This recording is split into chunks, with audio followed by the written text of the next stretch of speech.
G'day team, welcome back to the channel. First video out last week, second one this week, clearly, 1, 2. My channel is all about sharing my fitness journey and tips for staying healthy and active. Today I'm going to spill the beans on the struggles of getting fit in your 50s or your 40s even, and how I have and am dealing with those struggles. Why I decided to get fit in my 50s, well, I've always been into fitness. Crikey, I owned a couple of gyms, but I've never had the time or motivation to stick to a routine really in the last sort of 4 or 5 years. And as I've been getting older, I've started to notice some changes in my body and health, such as weight gain, joint pain, it's a pain in the ass, lower energy and higher blood pressure. And with all those things, I realised I need to take care of myself better and prevent some of the common health problems that come with getting to be an old bugger. I decided to set a goal, as you're aware, of getting fit in my 50s and improving my physical and mental well-being. Well, shit, if you're not aware, check out my first video. It's where I go into it a little bit more. Look, I want to kind of look at this in terms of struggles and wins, because there's some things that I'm winning with at the moment. One of the big fundamental changes that I've made is really getting back into being aware of my hydration and my water intake.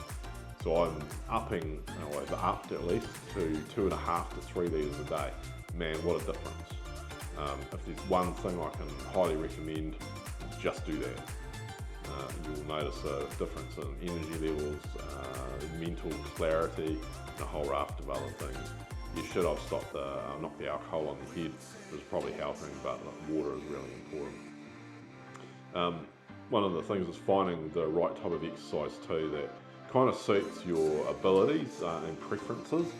You'll often just get bombarded on social media with the next silver bullet or secret pill to getting fit. Don't believe it. There's a little bit of work. You need to find out what you'd like to do. The shit you were doing in your 20s and 30s, it's not going to work. Or at least the intensity, all the things that you were trying to do back then, you need to keep them up, but you might need to tailor them. Lift lighter, run less, and be focused on those things that can hurt your muscles and your joints and the wear and tear. You've got to allow for recovery time. Now, another struggle getting fit in your 50s, staying motivated and consistent. Look, in my 20s and 30s, there was much less responsibility. There's a whole raft of things that didn't have to be concerned with when, like you do when you're more mature, shall we say.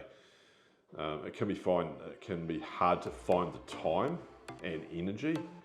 You can get home from work and you're absolutely rooted, and the last thing you feel like doing is going for a walk or cooking a proper meal. Well, actually, that's the time when you should do it the most, because I think you'll feel the best. And it's probably one of the biggest struggles that I've got at the moment. It can also be really frustrating to see slow or minimal results. You have to be patient. There isn't any secret pill 30-day, 20-day, 15-day secret sauce. If you're seeing that stuff, it is full of shit. So you've got to be patient with your movement and going through. Look, psychologically and emotionally, things are different when you age. So you have to take that into account and be patient with yourself. Look, I've been challenged with low self-esteem and been in challenging situations where I don't feel like I'm actually good enough and doing, particularly in the fitness community. If you follow Instagram or any of these other things, everyone's ripped and all that. You know, that didn't happen overnight, by the way. People that look like that, they've probably been doing it their whole life. And I sometimes wonder if it's too late. Well, you got to shut that noise down, because it's never too late. Might be too late to go and do some things, but it's never too late to care about your fitness and your health and do something about it. But how do I deal with it? Well, just finding the right type of exercise. I've kind of played around a bit. I'm settling on a couple of key things. Kettlebells, because I like them. They're really mobile and they're easy to get around, don't need a lot of storage. Rowing, because I like rowing, much prefer rowing to running. Don't know why, but I do. And the assault bike. If you know, you know. The assault bike can suck.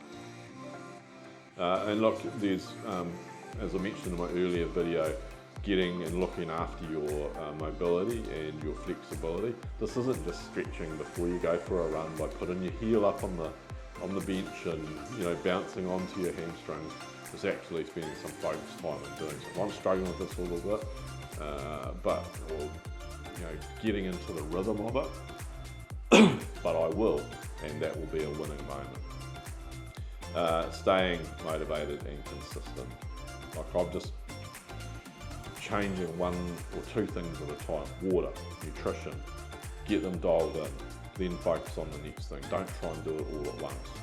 Set small, achievable things on a daily, weekly basis that'll add up to those bigger goals, right? You've got to break it down. 1%, as people call it. I don't expect to see drastic changes overnight, but I'm celebrating the small things that are happening, losing 200 grams there, 500 grams there, sharing it with a group, commitment. To deal with the struggle of psychological, emotional aspects, I practice positive self-talk and gratitude. I was about to fire off an email and some Teams messages to colleagues last night, and it was probably, well, it wasn't probably, it was definitely more of the negative, and it wasn't going to help. So I stopped, and I thought, and I deleted. There was no point in doing it. You know what? I woke up and I felt a shitload better. I also appreciate what my body can do. That's a win. And then looking at how far you come or you're going in regards to the exercise and what you're capable of doing with your body. Holy shit, stop comparing yourself to others. It's good to have goals and a little bit of friendly competition, but try and get out of that mode of, oh, look at them, and you don't know their story. You can't, unless they're a bloody good mate and you're doing everything with them. But you've got to stop holding a mirror up to someone else. Hold it up yourself and be really happy with what you're doing and how you're doing it. Now, if you need help, seek a professional.